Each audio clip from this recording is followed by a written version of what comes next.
Hi everyone, I'm Meridian Baldacci with Family Policy Alliance, and I'm actually here in Washington, D.C. right now with Jeanne Mancini of the March for Life.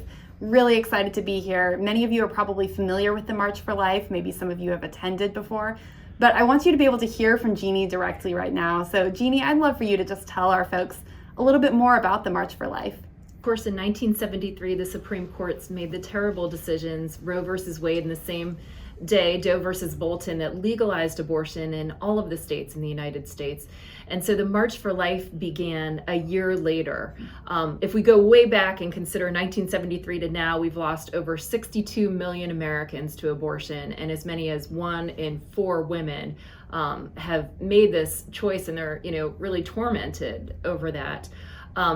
The March exists to really put a stop to all of that. So we began that first year after Roe and Doe. On the first anniversary, we thought that would be a one-off, a two-off march. Didn't expect it to continue to become the single world's largest human rights peaceful demonstration worldwide. So every year we march. We are largely young people, very positive, and really wanting to end abortion in their time. That's amazing, Jeanne. I actually didn't realize that the March for Life started right after Roe versus Wade. I'd always assumed that was a little bit later. I would love for you to tell folks about why this moment in particular is significant for the March for Life. In early December, we saw the Supreme Court hear Dobbs, and that's a challenge to Roe versus Wade.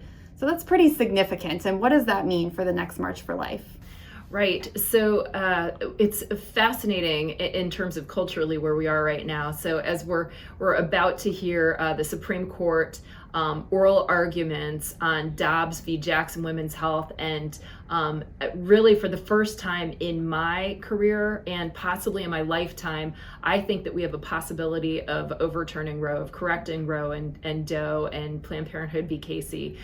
So it'll be exciting to see how this goes. We'll all be waiting and praying in late June when the Supreme Court will make the announcement about this. Because of that, I think that the March for Life this year has particular historical significance. Every year it's important, but this year could be the year that we finally can end Roe. Wow. Well, what can people do to get involved with the March for Life? If you would just give our folks a way that they can plug in with you all. So there's all sorts of ways to get involved in the March for Life. I would say the main way is coming to the March for Life. If you haven't personally experienced it, there's nothing like actually being here in person. It's truly a life-changing experience. So come, January 21st, noon on the National Mall. Dress warmly. It typically is our coldest week in Washington, D.C. here. But if you can't come in person, there are ways to be involved at the state level.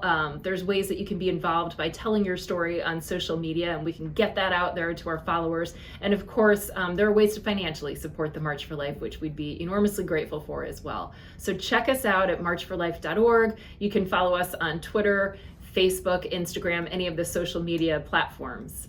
Thank you so much, Jeanne. Everyone, this is a really big moment in the pro-life movement. For years, we've been waiting 49 years for Roe to go away, and we don't know if this is the moment that it's going to go, but we know that Roe's time is short, and we know that now is the time that we need to be preparing and we need to be getting involved. So one way you can do that is getting involved with the March for Life. Go to marchforlife.org, and we hope we'll see many of you there in January.